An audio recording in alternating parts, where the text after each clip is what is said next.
Hello friends, welcome to A to Z English classes. This is JS Kundan Singhania.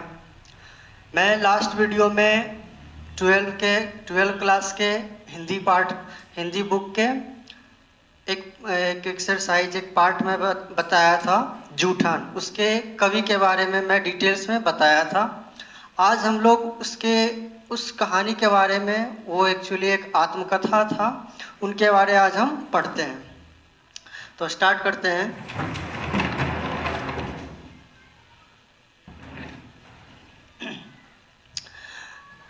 जूठन का मतलब मैं समझाया था लास्ट वीडियो में। ये एक आत्मकथा है और ये प्रकाशित किया गया था 1997 यानी 1997 ईस्वी में ये प्रकाशित किया गया था।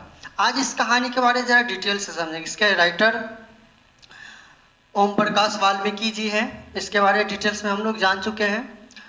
तो ओम प्रकाश वाल्मीकि जी की ये एक जीवनी है, आत्मकथा है। ये उनके जीवन में जो घटनाएं घटी है उनके बारे में ये लिखे हैं कि वो एक छोटे जात के थे, तो उनको समाज में किस तरीके से सामना करना पड़ा, किस तरीके के भेदभाव का सामना करना पड़ा, उस चीज को आज हम देखते हैं। जरा कहानी स्टार्ट होता है एक व्यक्ति से। ये कहानी स्टार्ट होता है एक व्यक्ति से जिनका नाम है कलीराम। जिनका नाम है कलीराम उनका नाम है। ये है कौन? ये एक हेडमास्टर है स्कूल के। किनके हेडमास्टर है ये? तो इसके जो लेखक हैं ओम प्रकाश वाल्मीकि जी, जब छोटे थे वे तो स्कूल जाया करते थे। तो उस स्कूल के जो हेडमास्टर थे उनका नाम था कलीराम। एक दिन क्या होता है, एक घटना घटती है कि जब वो स्कूल पढ़ने के लिए जाते हैं तो उस पर यानी कि ओम प्रकाश वाल्मीकि जी जो छोटे बालक होते हैं उन पर नज़र पड़ती है कलीराम की। कलीराम जो है एक बहुत ही रूखे किस्म के इंसान थे, मतलब हर बच्चे उनसे डरते थे कलीराम से। इस तरीके का इनका स्वभाव था। लोग बच्चे जो हैं इनके नाम से ही कांपते थे, इस तरीके का इनका स्वभाव था। तो एक दिन कलीराम की नज़र जो है ओम प्रकाश वाल्मीकि जी पर पड़ती है। तो उन्हें वो बुलाते हैं और पूछते हैं उनसे उनका नाम कि तुम्हारा नाम क्या है? तो बताते हैं कि मेरा नाम ओम प्रकाश वाल्मीकि है। जैसे ही उस टाइटल को सुनते हैं वाल्मीकि को, तो समझ जाते हैं वो टाइटल को ही, जैसे ही सुनते हैं वाल्मीकि टाइटल तो समझ जाते हैं कि ये एक छोटे जात का व्यक्ति है, यानी कि शूद्र है। तो पूछते हैं वो क्या, तो दूसरा क्वेश्चन पूछते हैं क्या तुम चूहरे हो? चूहर जो है वो एक जाति है, शूद्र जाति जो होते हैं उसको कहते हैं। चूहर भी एक छोटे जाति होते हैं। तो ओम प्रकाश वाल्मीकि जी से पूछते हैं क्या तुम चूहरे हो? तो वो बिल्कुल डरते हुए कांपते हुए कहते हैं हाँ। जैसे ही हाँ कहते हैं उसके बाद कलीराम जो हेडमास्टर है वो हैं उनको लेकर के जाते हैं बाहर, स्कूल से बाहर ले जाते हैं और कहते हैं सामने देखो, वो दिखाई दे रहा है तुम्हें शीशम का पेड़ जो दिख रहा है उस पर जल्दी से तुम चढ़ जाओ और पत्ती से भरा हुआ जो टहनी है उसको जल्दी से तोड़ो और जो स्कूल के कमरे बरामदे जितने हैं सब जल्दी बिल्कुल चमका दो, झाड़ू दे दो और ऐसे चमका दो जैसे कि कोई शीशा हो। ये तो तुम्हारे पूर्वज का काम है। मतलब क्या है कि एक छोटे जात के थे, इसलिए करके इन्हें ऐसा करने को कहा गया कि तुम उस शीशम के पेड़ पर चढ़ो, वहाँ से जो छोटी छोटी टहनियाँ हैं पत्तियों से भरी उसको तोड़ो और उसको झाड़ू बना करके पूरे स्कूल में झाड़ू दो। चूंकि वो एक बालक थे, छोटे थे और जो हेडमास्टर जो है वो एक बड़े रूखे इंसान थे, तो नहीं कह पाए। वो उस शीशम के पेड़ पर चढ़े और टहनियों को तोड़ करके झाड़ू बना करके कमरे में झाड़ू देना शुरू कर दिए। कमरे में जब झाड़ू दे दिए तो अंदर से जो है वो हेडमास्टर देख रहे थे कि ये क्या कर रहा है। जैसे ही देखते हैं कि कमरे का झाड़ू हो गया तो वो बाहर आते हैं और कहते हैं कि अब चलो बरामदे में झाड़ू लगाओ। तो बरामदे में भी वो झाड़ू लगाने लगते हैं, इस उम्मीद में कि चलो आज बोले हैं तो कर देते हैं, कल से क्या होगा, कल से फिर तो हम पढ़ाई ही करेंगे, कल से फिर से क्लास में बैठ के जैसे पढ़ाई करते थे वैसे पढ़ेंगे, आज चलो कर देते हैं ऐसा। तो वो बहुत मुश्किल से झाड़ू देते हैं। उतना ही नहीं बल्कि क्या है कि अब जो मैदान जो होता है, मैदान का मतलब जो स्कूल का ग्राउंड जो होता है, कहते हैं जो हेडमास्टर वो कहते हैं कि इस ग्राउंड को भी अच्छी तरीके से चमका दो, इस ग्राउंड में भी झाड़ू दे दो। ये सुन करके ओम प्रकाश वाल्मीकि जी को बहुत ही बुरा लगता है, क्योंकि वो बहुत ही छोटे बालक होते हैं और इतने बड़ा जगह में इस तरीके से अकेले झाड़ू लगाना, वैसे समय जबकि सभी बच्चे पढ़ाई कर रहे हैं, और इन्हें क्या किया गया, क्लास से निकाल करके झाड़ू देने के लिए कहा गया। तो उनको बहुत ही बुरा लगता है कि ये क्या किया जा रहा है मेरे साथ, सिर्फ एक जाति के नाम पर लेकर के। वो किसी तरीके से वो झाड़ू देते हैं और मन ही मन कहते हैं कि इतना काम तो मैंने लाइफ में, जिंदगी में कभी नहीं किया था। घर में तो मैं सबका लाडला हूँ, क्योंकि सभी भाइयों में ये कवि जो हैं सबसे छोटे थे, और छोटे जो होते हैं उन्हें बड़े लोगों का बहुत ही प्यार मिलता है। तो इस कारण से ये कहते हैं कि मैं तो अपने घर का लाडला हूँ, लेकिन मुझे यहाँ पर ऐसे काम करना पड़ रहा है। पहले दिन इस तरीके से काम करते हैं और थक जाते हैं बिल्कुल, उसके बाद फिर वो चले जाते हैं घर। ये सोच करके दूसरे दिन आते हैं कि दूसरे दिन मैं जाऊंगा तो आराम से पढ़ूंगा, लेकिन जैसे ही दूसरे दिन स्कूल में एंटर करते हैं, जैसे ही स्कूल में प्रवेश करते हैं, वैसे ही हेडमास्टर पर नज़र पड़ती है, और हेडमास्टर जी जो हैं उनके फिर से उनको बुलाते हैं, ओम प्रकाश वाल्मीकि जी को, और फिर से कहते हैं कि झाड़ू दो। फिर से वो झाड़ू देने लग जाते हैं। इस तरीके से सेम प्रोसेस दूसरा दिन भी ऐसा ही चलता है। लेकिन अगले दिन के लिए वो सोच लेते हैं ओम प्रकाश वाल्मीकि जी की अगले दिन मैं आऊँगा और सीधे चुपचाप से अपने क्लास में जाकर के बैठ जाऊँगा। ऐसा करते भी हैं। जब तीसरा दिन होता है, दूसरा दिन भी वैसे ही गुजरता है, और जब तीसरे दिन आता है तो तीसरे दिन वो क्या करते हैं, जल्दी से आते हैं, और हेडमास्टर जो होते हैं इनके कलीराम, उनकी नज़र में ना आते हुए डायरेक्ट अपने वर्ग में जाकर के पीछे कोने में बैठ जाते हैं दुबक करके। तभी हेडमास्टर इनके जो है ढूंढते हुए आते हैं कि वो लड़का आया है या नहीं आया है। तो वहीं पे उसके वर्ग में एक उनका साथी होता है जिनका नाम है त्यागी है जिनका नाम। तो वो पूछते हैं कि बच्चा आया है, तो त्यागी जो है तो कहते हैं कि मास्टर साहब देखिए कोने में दुबक करके बैठा है। ऐसे ही पहले बोला जाता था, मास्टर साहब देखिए त्यागी जो है वो लड़का, वो बोलता है मास्टर साहब कोने में वो बैठा हुआ है। कौन? ओम प्रकाश वाल्मीकि जी के बारे में। हेडमास्टर जी उनको देख करके बिल्कुल आग बबूला हो जाते हैं कि ये अपने मन से आकर के बैठ गया। वो जाते हैं और उस बच्चे की गर्दन को दबोच लेते हैं, इस तरीके से दबोच लेते हैं जैसे कि कोई भेड़िया किसी बकरी के बच्चे को, मेमने को दबोचता हो। वैसे दबोच करके गर्दन से उसको बाहर लाते हैं खींचते हुए, और बाहर लाते हैं खींचते हुए, और आंगन में बिल्कुल जो बरामदे में ला करके उसको छोड़ते हैं और कहते हैं क्या, जल्द से जल्द इसको झाड़ू दो, पूरा क्लास को सबको साफ करो। कवि जी जो हैं वो कहते हैं कि उस झाड़ू को जब मैं उठाया, यानी शीशम के जो पेड़ का जो टहनी से जो बनाया था झाड़ू, उसकी हालत और मेरी हालत तीसरे दिन बिल्कुल लगभग एक जैसी थी। उसकी पत्तियां भी बिल्कुल मुरझा करके झड़ चुकी थी, और मेरी भी हिम्मत बिल्कुल अब खत्म हो चुकी थी, और मैं किसी तरीके से उसको साफ कर रहा था, और मेरी आंखें भर आई थी और मैं रो भी रहा था। तो जब अपने कमरे को साफ कर लिया, स्कूल के बरामदे को भी और मैदान को जब साफ कर रहे थे और रो भी रहे थे, तभी उस स्कूल के पास से गुजर रहे होते हैं उसके पिताजी, ओम प्रकाश वाल्मीकि जी के जो पिताजी हैं, वो वहां से गुजर रहे होते हैं। उनकी नज़र उस बच्चे पे पड़ जाती है, यानी अपने बेटे पे, ओम प्रकाश वाल्मीकि जी पे पड़ जाती है। जैसे ही नज़र पड़ती है वो तुरंत स्कूल के अंदर प्रवेश करते हैं और उससे पूछते हैं कि मुंशी जी तुम क्या कर रहे हो।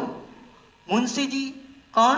तो वो जो ओम प्रकाश वाल्मीकि जी जो हैं उनको प्यार से उसके पिताजी जो हैं मुंशी जी कहते थे। तो वो कहते अपने बेटे को, मुंशी जी क्या कर रहे हो, झाड़ू लगा रहे हो? किसने कहा झाड़ू लगाने को? ये अपने पिता को देख करके बिल्कुल भावुक हो जाते हैं और बहुत ही रोने लगते हैं। तो इनके पिताजी इनको समझाते हैं कि रो मत, बताओ क्या हुआ है। जब ये सभी बातों को अपने पिताजी को बताते हैं तो इनके पिताजी भी आग बबूला हो जाते हैं। हालांकि ये छोटे जात के थे, उस समय किसी से ऊंची आवाज में बोलना मतलब कि नहीं अलाउ था, लेकिन फिर भी ये अपने पुत्र के साथ ऐसा व्यवहार होते हुए देख करके बहुत ही क्रोधित होते हैं और वो चिल्लाना शुरू कर देते हैं कि कौन से मास्टर साहब है जो तुमको ऐसा करने को कह रहे हैं। ये बहुत सारे जब बोलने लगते हैं, चिल्लाने लगते हैं, तो अंदर से जो है कलीराम जी वो बाहर आते हैं और वो जो है इनके पिताजी को धमकाने लग जाते हैं, गाली गलौज देने लग जाते हैं। एक शिक्षक होकर के ऐसा व्यवहार करते हैं जो कि एक निंदनीय है। एक पढ़े लिखे व्यक्ति होकर के ऐसा करते हैं। और इसके उस दिन कहते हैं ओम प्रकाश वाल्मीकि जी कि मैंने पिताजी को हमेशा सभी व्यक्तियों के आगे सिर झुकाए हुए देखा है, लेकिन उस दिन पहली बार मैंने अपने पिताजी की आंखों में इतना गुस्सा देखा। उनका जो बिल्कुल मुझे फक्र है कि मेरे पिताजी जो है उस दिन डट करके सामना किए, बिना डरे निर्भय होकर के इनसे। और इनके पिताजी बहुत गुस्से में आकर के बोलते हुए चले जाते हैं उस बच्चे को लेकर के। तो ये था पहला पड़ाव इनके जीवन का, एक घटना था। कहते हैं सिर्फ इनका परिवार ऐसा ही इनके साथ ही नहीं, पूरे इनके परिवार के साथ ऐसा होता था। इनके परिवार के नहीं बल्कि कहा जाए तो इनके पूरे समुदाय के साथ, समुदाय मतलब इस जाति के, छोटे जाति के जो लोग उस समय हुआ करते थे इस तरीके से ही, इस कंडीशन में, तो सबके साथ ऐसा ही व्यवहार किया जाता था।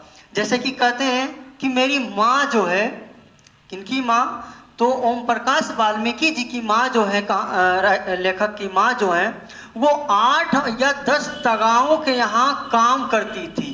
8 से 10 तगाओं के यहाँ। तगा का मतलब होता है हिंदू या मुस्लिम का घर। सिंपल से समझिए, 8 या 10 घर में वो काम किया करती थी, क्योंकि एक घर में किसी के काम करने से इनका गुजारा नहीं हो पाता था। 8 से 10 घरों में वो काम करती थी। और काम क्या होता था? 8 से 10 घरों में जो काम करती थी वो काम क्या होता था? मवेशियों की देखभाल करना, देखरेख करना।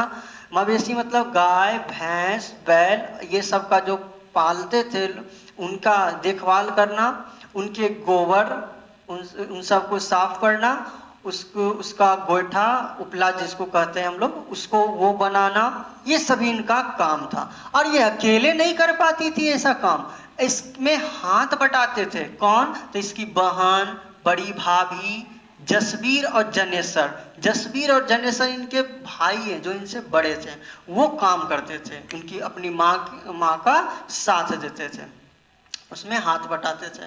यानी कि पूरा का पूरा परिवार को काम करना पड़ता था। किसी एक ऐसा जनरली हम लोग के अभी देखते हैं कि जनरली क्या होता है कि परिवार में एक या 2 लोग काम करते हैं और पूरा परिवार जो है बिल्कुल अच्छी तरीके से चलाते हैं। लेकिन इसमें ऐसा नहीं था। इसमें इतनी तंगी थी, आर्थिक तंगी इतनी ज़्यादा थी, एक पैसे को मोहताज थे कि सभी लोगों को मिल करके काम करना पड़ता था, कठिन परिश्रम करना पड़ता था। इनकी मांग जैसे कि उदाहरण 8 से 10 तगा के यहाँ, यानी 8 से 10 घरों में लगभग काम करते थे और एक घर में 10 से 15 जानवर होते थे। इस तरीके से इतने काम करते थे और इसमें मदद करते थे इसकी बहन, बड़ी भाभी और जसवीर और जनेसर, यानी दोनों भाई, वो मिलकर के उनकी मदद करते थे। सुखवीर इनका सबसे बड़ा भाई है, इन्हीं की पत्नी है जो जिनको भाभी बोल रहे हैं। सुखवीर सबसे बड़ा भाई जो है तगाओं के यहाँ वार्षिक नौकरी करता था। वार्षिक मतलब 1 साल में एक बार पैसा इनको मिलता था, है ना? पैसा क्या, इनको अनाज मिलता था। अब इतनी मेहनत करते थे, बहन, भाभी, माँ, भाई सब मिल करके काम करते थे। आखिर वेतन क्या मिलता था इनको? कितने पैसे इनको दिए जाते थे? तो देखिए जरा वेतन इनको क्या मिलता था। इतना मेहनत करने के बाद 2 जानवर के पीछे फसल के समय 5 सेर अनाज, मतलब इतना पहले मेहनत करना है। हर तगा के यहाँ एक तगा जो यानी एक तगा मतलब एक घर के पीछे जो है 10 से 15 जानवर होता था।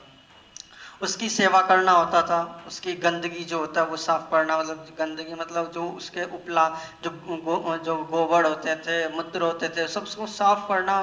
गौशाल जो गाय यहाँ रखते हैं उन सभी को साफ करना बड़ा मुश्किल होता था। कहते हैं इन सबको साफ करना पड़ता था और इतना मेहनत करने के बाद मिलता क्या था? तो जब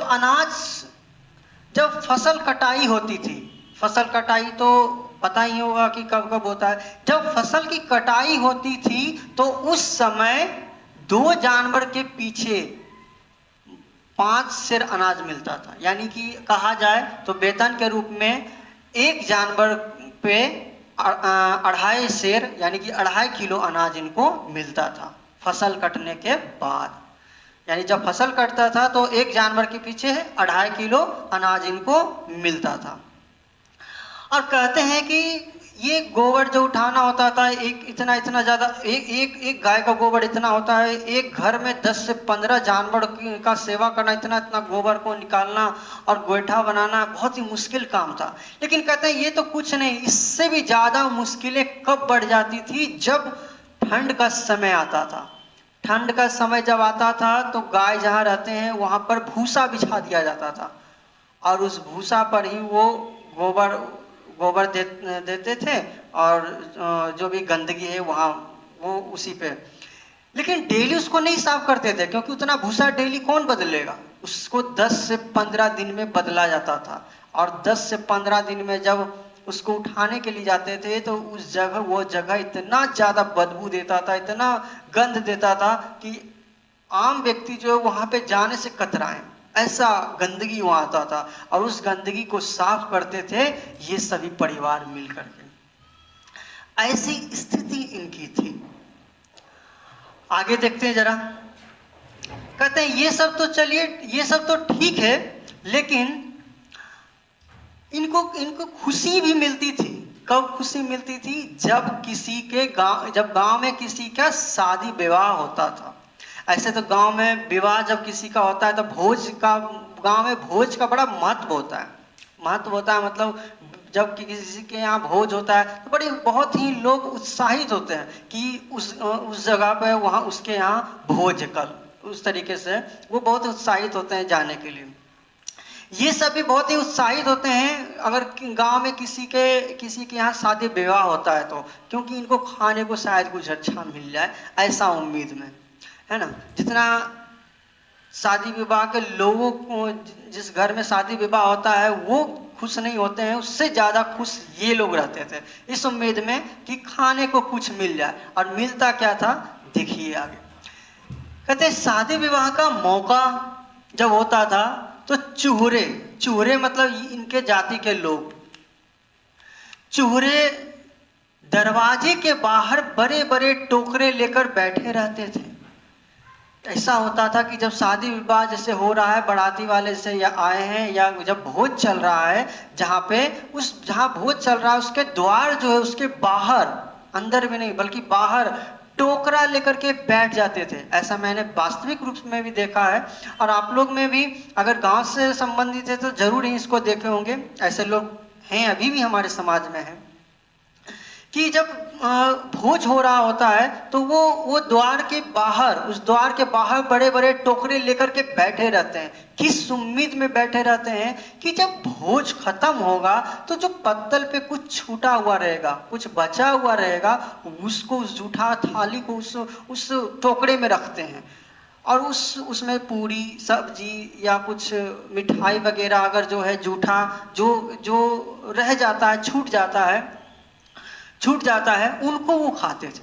और ये सभी ये मनाते थे कि जो बाराती वाले या जो भोज खाने वाले हैं, जैसे कोई बाराती कहीं से आया है, अगर वो भोज खा रहा है तो वो देखते थे कि कैसा लोग है। अगर ऐसा होता था कि प्लेट में कुछ ना छोड़े, जरा मना छोड़े, तो ऐसे सोचते थे लगता है भूखड़ ही आया था, कुछ छोड़ा भी नहीं, सबका सब खा गया, क्योंकि ये तो जूठे पर ही बिल्कुल आश्चर्य रहते थे ना। वही तो और कुछ ऐसे भी लोग होते थे जो पत्तल पे कुछ ज़्यादा खाना छोड़ देते थे, तो कहते थे नहीं, अच्छा घर का व्यक्ति है जो कि खाना छोड़ दिया, ऐसा ये लोग कहते थे, क्योंकि इनको फायदा होता था कि वो जूठन जितना ज़्यादा जूठा रहेगा उतना ज़्यादा छोड़ेंगे, उतना ज़्यादा इनको ये मिलेगा। तो ये कहते हैं कि इतना ज़्यादा मेहनत, इतना कठिन परिश्रम करते हैं, फिर भी इनको फल के रूप में क्या मिला? जूठन, जूठा ही मिला। इसलिए इस चैप्टर का शीर्षक भी नाम है जूठन। अब इनको मिलता क्या है? जूठन। उस टोकरी में जो पत्तल जमा करते जाते हैं, जब भोज खत्म हो जाता है फिर उसको छांटना शुरू करते हैं, अलग अलग करना शुरू करते हैं। जैसे पूरी को अलग कर देते हैं, सब्जी को अलग, जैसे सपोज है बूंदिया या कुछ है तो उसको वो अलग कर देते हैं। और अलग करने के बाद, अलग जैसे ही कर देते हैं उसके बाद करते क्या है? तुरंत इतना बहुत ज़्यादा जमा हो जाता है तो उनको तुरंत तो खा नहीं सकते हैं। तो ये करते क्या है कि जैसे पूरी है उसको खटिया पे क्या करते हैं, चारपाई जिसको बोलते हैं हम लोग, उस पे कुछ चादर या कुछ बिछा करके उसको धूप में सुखाते हैं। जैसे कि देखे होंगे हमारे समाज में क्या है, गोभी जैसे कि ये फूल गोभी है, उसको रस्सी में बांध करके सुखाते हैं, उसके बाद वो सूख जाता है तो उसको बरसात के मौसम में या वैसे दिनों में उपयोग करते हैं जो कि जनरली उस मौसम में नहीं मिलता हो। सेम उसी तरीके से इनकी गरीबी, इनकी स्थिति देखिए कैसी है। आप ऐसे महसूस कीजिए इनके बारे कि ये क्या है कि उस पूरी को क्या करते हैं कि उस चारपाई पे कुछ बिछावन यानी चादर या कुछ दे करके उसके ऊपर सुखाते हैं। और सुखाने के समय में भी डर रहता है कि कहीं कोई जानवर, कुत्ता या बिल्ली आकर के ना खा जाए या कौवा ना खा जाए, इसलिए करके वहां कोई बैठा रहता था। और कहते हैं कभी चूंकि मैं परिवार में छोटा था इसलिए मुझे ही लोग वहां पे बिठाते थे देखने के लिए कि कहीं कोई कौवा इसको खा ना जाए, बिल्ली या कुत्ता ना खा जाए, इसलिए करके वो वहां बैठे हुए रहते थे। और कहते हैं जब वो सूख जाता था, बिल्कुल सूख जाता था पूरी, तो उसको फिर वो रख लेते थे। और उसका उपयोग कब करते थे? बरसात में। बरसात में इसका उपयोग करते थे। और बरसात में इसका उपयोग कैसे करते थे? तो इस पूरी को पानी में उबाल देते थे। उबाल देने से थोड़ा ये मुलायम हो जाता था, और जब मुलायम हो जाता था इसके ऊपर नमक और मिर्चा लगा करके फिर इसको बड़े ही आनंद से खाते थे। ऐसी स्थिति थी इनकी क्या है, ऐसे समुदाय के ऐसे लोगों की आज भी हमारे समाज में बहुत सारे ऐसे लोग हैं। तो ये कहते क्या कि इन सभी पूरी को वो करते क्या थे, तो बरसात में उबाल करके इसके ऊपर नमक, मिर्चा इन सभी लगा को बड़े ही आनंद से खाते थे।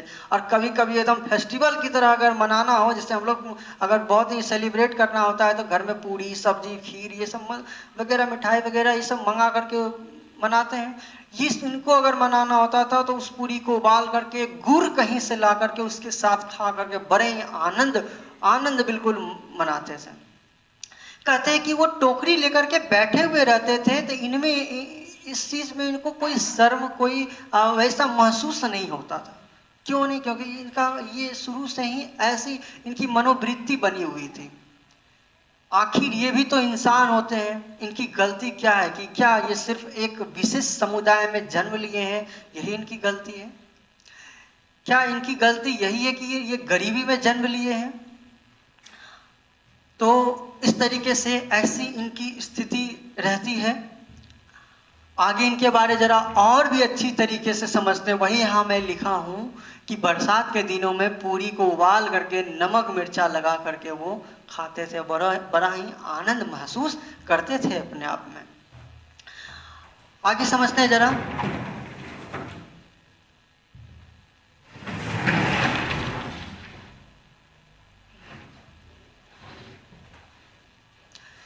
आगे कहते हैं अब थोड़ा याद करते हैं किसी चीज को जब वो अब प्रेजेंट में वो आते हैं और कहते हैं क्या कि आज तो मैं अच्छे मुकाम पे पहुंचा हूं। मैं बताया था आपको कि ये ऑर्डिनेंस फैक्ट्री में काम कर रहे थे, जॉब कर रहे थे।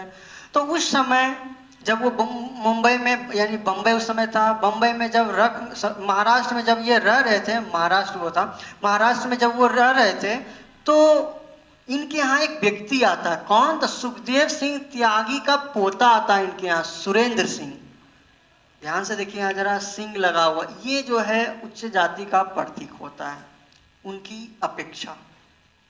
तो सुखदेव सिंह त्यागी जो थे उनके गांव के, उसका पोता सुरेंद्र सिंह आया हुआ था। किस लिए?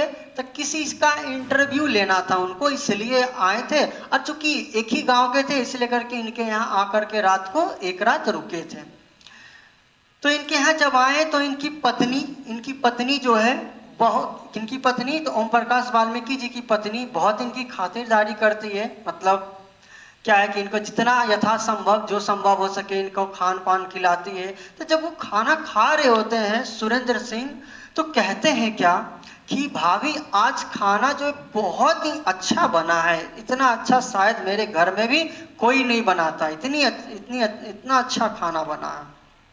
ये सुनकर के उनकी पत्नी बहुत ही खुश हो जाती है, लेकिन ओम प्रकाश वाल्मीकि जी खुश नहीं होते हैं। उनको कुछ चीजें याद आती रहती है, कुछ चीजें उनको बहुत ही चुभती रहती है। वो क्या बातें थी? तो वो फिर से याद करते हैं कि जब वो बचपना उनका था, बचपन जब उनका था, जब वो छोटे थे, तो सुखदेव सिंह यानी कि जो सुखदेव सिंह का जो पोता आया था ना, तो सुखदेव सिंह की कहानी बता रहे हैं। जब ये छोटे थे ओम प्रकाश वाल्मीकि जी, तब सुखदेव सिंह के त्यागी की लड़की की शादी थी उनके गांव में सुखदेव सिंह जो थे उनकी लड़की की शादी थी। और गांव में अगर किसी लड़की का शादी होता है तो गांव में वो गांव की इज्जत होती है। सभी लोग बिल्कुल सहयोग करते हैं, हर तरीके से सहयोग करते हैं। और कहते हैं कि जब मैं छोटा था तो सुखदेव सिंह की बेटी लड़की की शादी जब हो रही थी तो मेरे माता पिता दोनों शादी से 10 दिन पहले ही इसके यहाँ काम कर रहे थे। फिर से सुनिए, 10 दिन पहले से इसके यहाँ काम कर रहे थे इनकी बेटी की शादी में। अब काम क्या कर रहे थे? तो बहुत सारे काम थे, जैसे कि जो भी मेहनत का काम था सारा में काम कर रहे थे। और वो क्या है कि उनको काम कर रहे थे।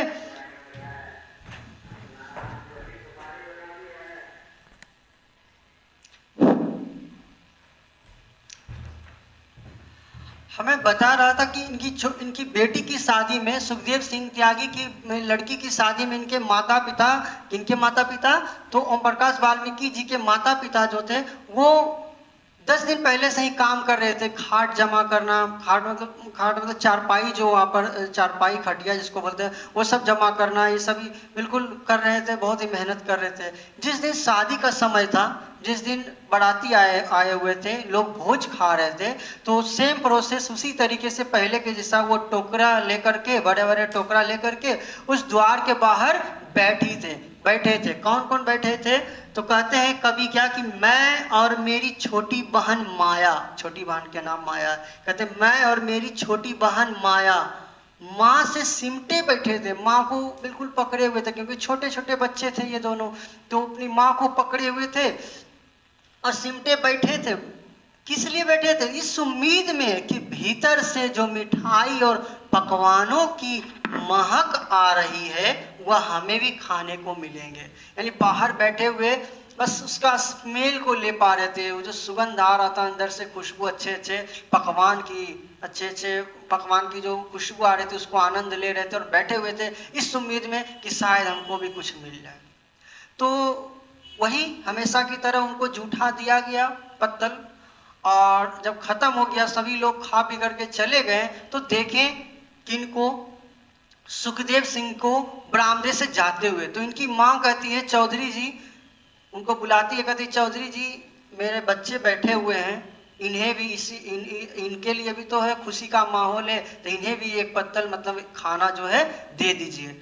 तो सुखदेव सिंह जो है वो गुस्सा हो जाते हैं और इशारा देते हुए बताते हैं कि ये जो टोकरी भर के ले जा रही है ये क्या है, औकात में रहो, ऐसे ही बोलते हैं कि अपनी औकात में रहो और इसे लेकर के सीधे चले जाओ अपने घर।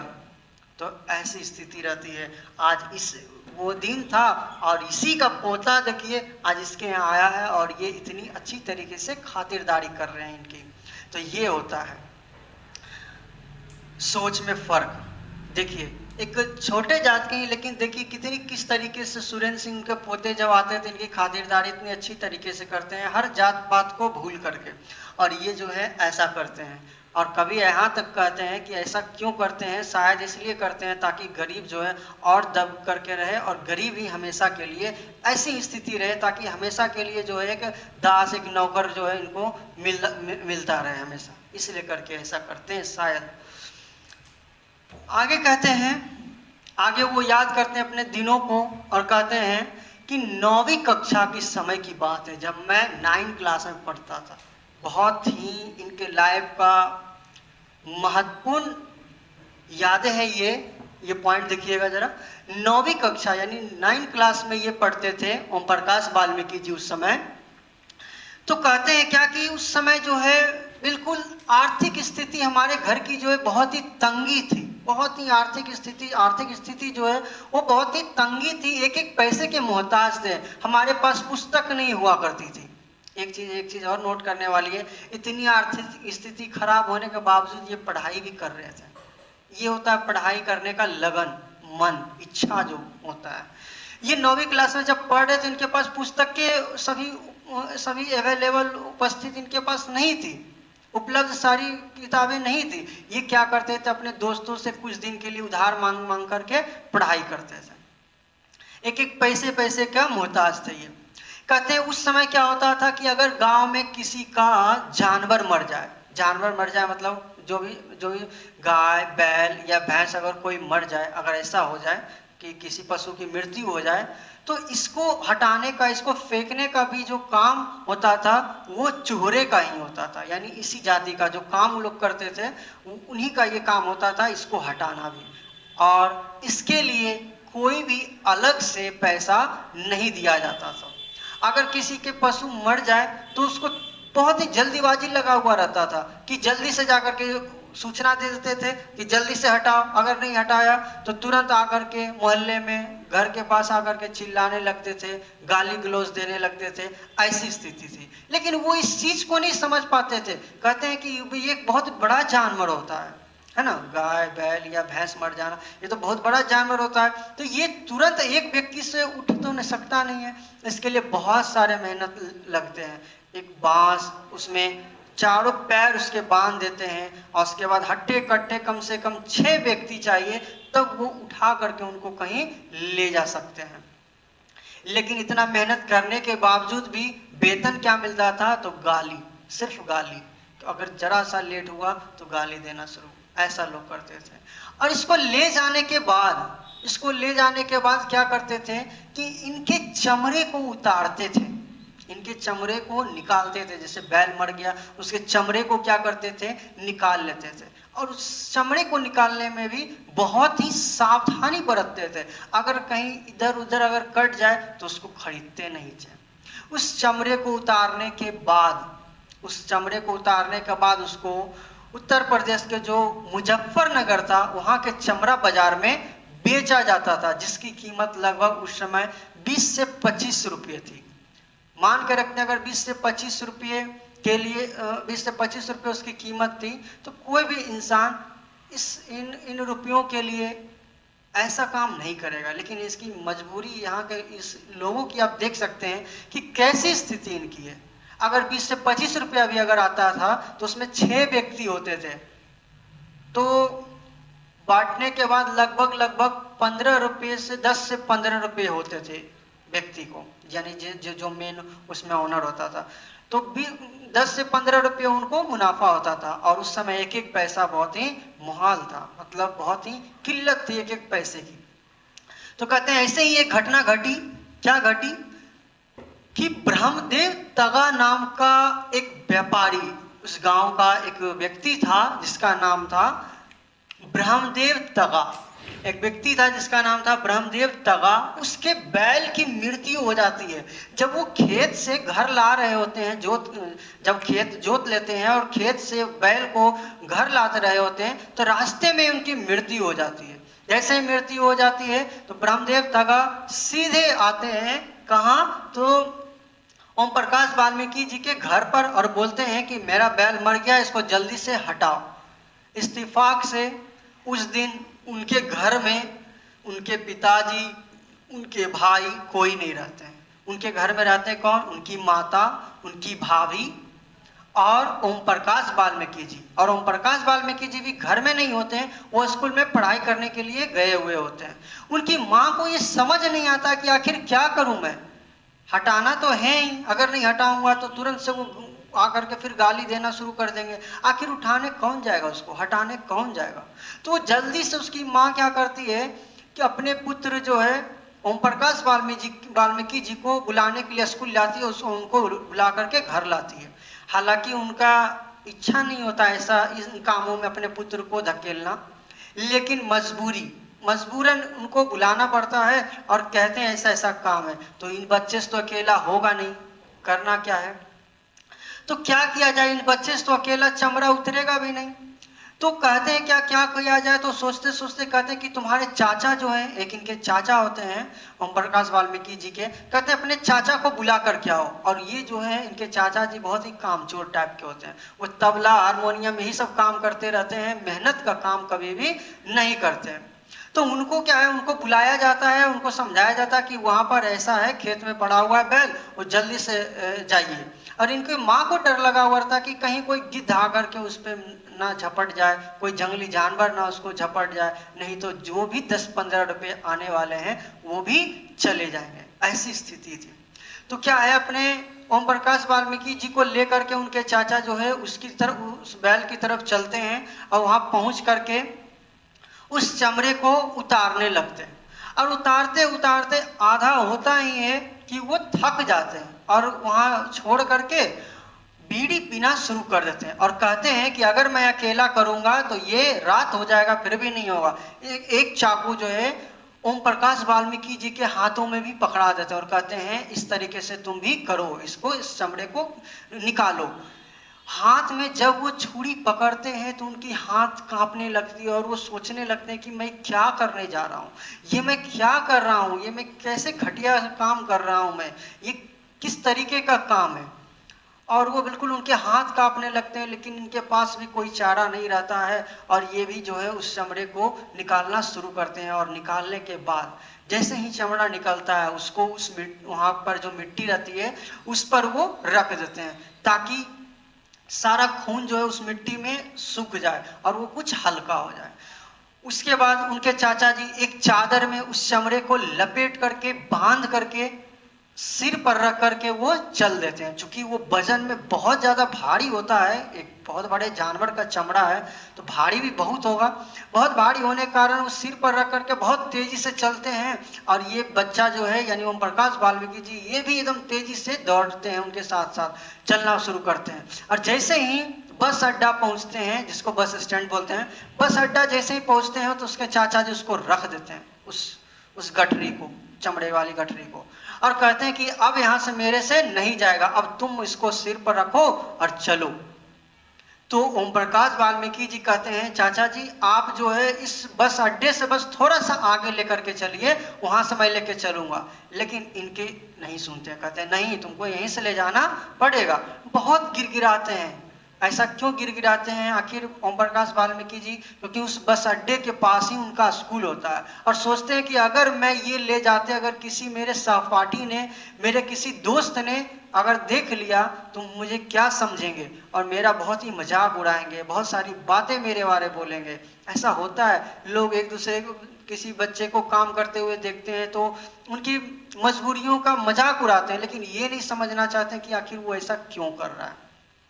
तो ऐसा ही ये करते हैं कि बहुत ही घिघटते हैं, बहुत ही उनसे आग्रह करते हैं चाचा जी से, लेकिन वो पिघलने वाले इंसान नहीं होते हैं। लास्ट में ये अपने सिर पर रखते हैं और इमेजिन कीजिए उसकी जगह अपने आप को रख करके कि कैसा महसूस होता है उनको, वहां पर उनका स्कूल है और जैसे ही सिर पर रखते हैं पैर कांप रहा होता है उनका, लेकिन वो बहुत तेजी से दौड़ते हैं, बहुत तेजी से भागने लगते हैं और जो उस गठरी से खून का जो बूंद है वो एक एक बूंद करके गिरता है, उनके कपड़ों पे लगता जाता है और उनका पैर कांप रहा होता है और ये बहुत तेजी से दौड़ते हुए अपने घर की तरफ चलते हैं और दौड़ते दौड़ते बहुत ही तेजी से जाकर के ऐसा लगता है कि अब वो गिर जाएंगे, अब वो गिर जाएंगे उस वहीं पे, उस रास्ते पे ऐसा लग रहा होता है उनका मन ऐसा लग रहा होता है कि अब मैं लगता है गिर जाऊंगा, ऐसा महसूस हो रहा होता है उनको। तो जब वो उसी तरीके से जाते हुए दौड़ते हुए पहुंचते हैं अपनी माँ के पास, तो माँ जब देखती है उनको तो एकदम बेसुध रह जाती है देख करके कि क्या हो गया मेरे पुत्र को, पूरा पसीना पसीना और ऐसी स्थिति है। और उनकी जो भाभी रहती है, वो भाभी जो है वो देख करके रोने लगती है और कहती है कि माँ जी में हम लोग भूखे मर जाएंगे, भूखे रह लेंगे, लेकिन मैं आपसे हाथ जोड़ती हूँ कि इसको ऐसा काम मत करवाइए, इसको ऐसा काम मत करवाइए, हम भूखे मर जाएंगे लेकिन इसे ऐसा काम मत करवाइए। एक भाभी होकर के ऐसा कहती, उस समय भाभी माँ बोला जाता था, माँ के समान ऐसा उनका विचार हुआ था उनका। कहते हैं कवि, यही लास्ट लाइन था, लास्ट लाइन, और कहते हैं कवि कि उनकी मेरी भाभी की जो बातें थी वो आज भी मुझे याद है, बहुत ही प्रेरणादायक बात थी उनकी। और लास्ट में कहते हैं कवि, लास्ट लाइन की, मैं आज तो एक अच्छे स्थान पे पहुंच गया हूँ, एक अच्छे जीवन व्यतीत कर रहा हूँ, लेकिन आज भी मेरे जैसे लाखों ऐसे लोग हैं जो इस गंदगी में, इस दलदल में जी रहे हैं, मजबूरन जी रहे हैं। ऐसा हमारे समाज में कुरीति है जिसके कारण इतनी समस्याओं का सामना करना पड़ता है, इतना भेदभाव सहना पड़ता है। आशा करता हूँ कि ये आत्मकथा जो है जूठन आप लोग को अच्छी तरीके से समझ में आया होगा। अगर अच्छी तरीके से समझ में आया है तो इस चैनल को जरूरी सब्सक्राइब करें और अपने दोस्तों में भी शेयर करें ताकि वो इनको सीख सकें अच्छी तरीके से और बेहतर रिजल्ट कर सकें। जय हिंद,